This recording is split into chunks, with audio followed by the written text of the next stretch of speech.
Okay, so this one's quite interesting. It looks like the specific ray tracing enhancements for RDNA 4, and therefore the PlayStation 5 Pro have leaks via the usually reliable Kepler_L2 on x.com, twitter.com. Obviously, some pretty hardcore tech stuff here. Alex, could you decode this for us and let us know what we should be expecting in terms of improvements? Well, okay, there's a good number of things in here. One thing to point out, I think, just at the get-go, is that these do not detail. These are just a limited set of improvements. There's a couple other ones that have been blacked out. It's a bit annoying with this whole leaking stuff, is that people just love holding on to information. But, this doesn't include the whole list of improvements to what RDNA 4 is. And it doesn't talk about... apparently, it says here that Kepler is saying that it's non-RT features that have been blacked out here. Great. Cool. Okay. Also, it doesn't technically... It's not necessarily encompassing everything. There could potentially be more than what is on this list. So don't just take everything here as 100%. The one interesting thing is the first one to mention is double ray tracing intersect engine. RDNA 2, 3, and I guess now 4 seems to be using the system where they repurpose texture units and use them as ray tracing accelerators to do the AABB intersection tests, as well as the triangle intersection tests as a part of ray tracing. So it's like the smaller part of ray tracing that is expensive to do otherwise without it, but them doubling that performance does actually call back a little bit to what the kind of leaked documents from Sony say, where you can expect a 2 to 4 just base improvement.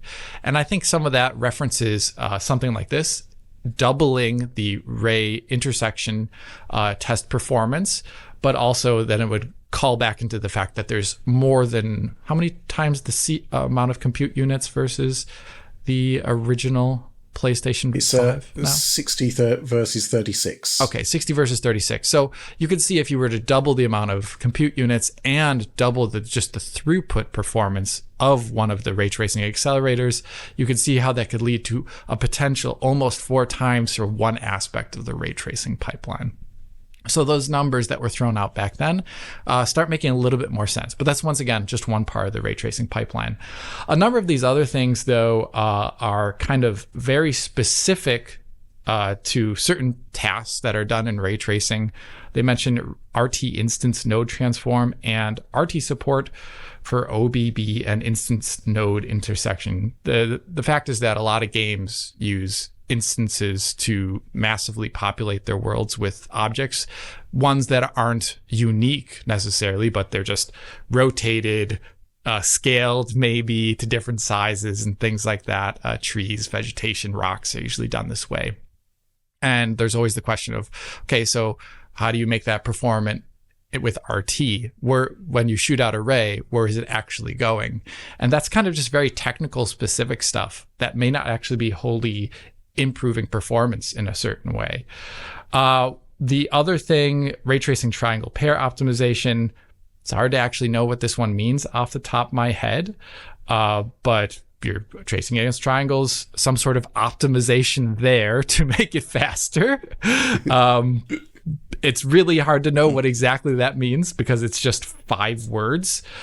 And the other interesting one in this list here is BVH footprint improvement. Now, one thing that has been shown, I think, with research and stuff done on the PC side of things, I don't have any insight of this actually with regards to the console side, is that BVH compaction is something that is recommended to be done, essentially reducing the memory footprint of that for what you actually need to trace against. And the compaction schemes that exist on the PC side of things have always shown that NVIDIA benefits more from compaction than AMD.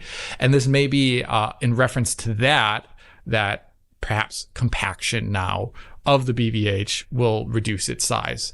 So you could technically have on the PC side, like more memory requirements for BVH on AMD than you could on NVIDIA or Intel potentially. I don't actually know about the Intel side. But these are kind of 3 those are like the three more interesting things out of all the stuff I see listed here.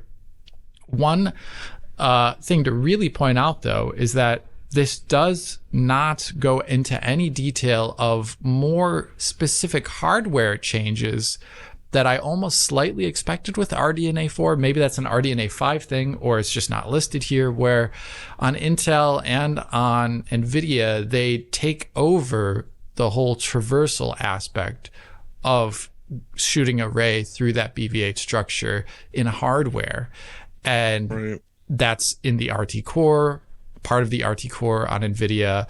There's a specific traversal engine there.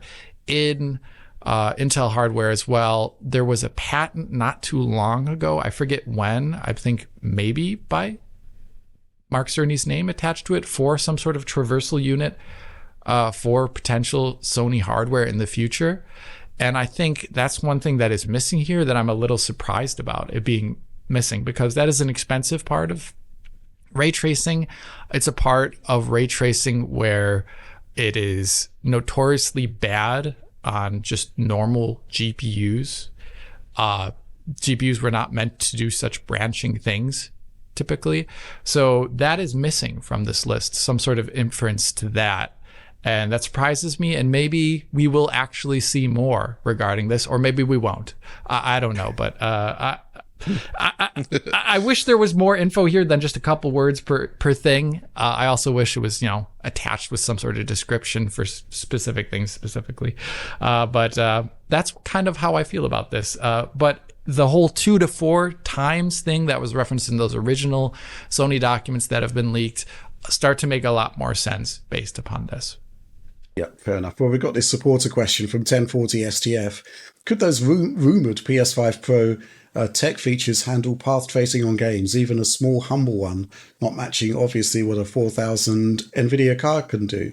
To be realistic, I'm thinking more about similar games like Lego Builder's Journey, but of course I'm wondering what could happen with AAA games like Cyberpunk 2077 or Alan Wake 2. Can't help thinking that path tracing would make the existence of the PS5 Pro more relevant. There would be a clear visual difference with the PS5 Amateur. If it's not there, I still wonder how they will sell that new machine to even an audience of tech enthusiasts. Seems possibly a bit ambitious. What do you think? I think it does seem ambitious, namely the lack of there's no mention of some sort of traversal acceleration here. NVIDIA gets big speed ups in path tracing or hardcore ray tracing workloads with other things that they mentioned, like SER that I've talked about on the show before. Shader execution reordering is a big part of the path tracing improvements that we see over Ampere in Ada Lovelace. Also the usage of opacity micromaps really sped up a lot of areas of Alan Wake and also Cyberpunk.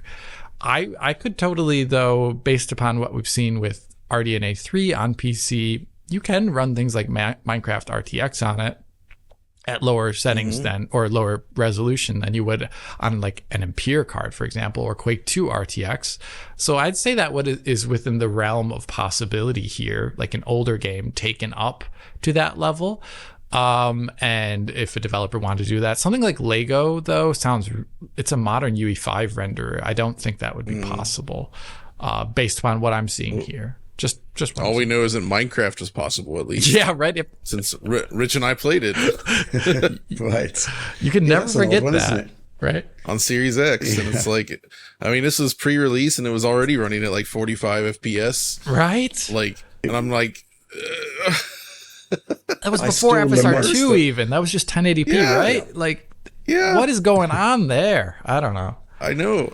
I still lament that it did actually sneak its way into a public release at one point, and we never got to test it. We never got to test it before they pulled it out again. I know. I think we need to remember what was contained within the developer disclosures for the 5 Pro, which is to say some games will get ray tracing features that the base units won't be able to do, and other games can have extra ray tracing features added. For example, if a game has RT reflections, you could have RT shadows, for example, which sounds like an altogether less ambitious target. But at the same time, we've got Mark Cerny on the record saying that, he's quite impressed with what developers have done with ray tracing and didn't expect to see it until much further on into the generation. So, who knows? It's all really what the developers are going to do with this. I think the thing about path tracing, though, is, this concept that a game would launch on PS5 Pro but not on the base PS5 is just not going to happen. So that kind of necessarily limits the scale of ambition to a certain extent, I think. So, yeah, interesting stuff nonetheless. I mean, I really hope we get a bit of a deep dive into what PS5 Pro is doing. And if there is actually, dare I say it, bespoke technology for ray tracing in there, I'd love for Mark Cerny to be talking about it. So, yeah, that'd be pretty awesome.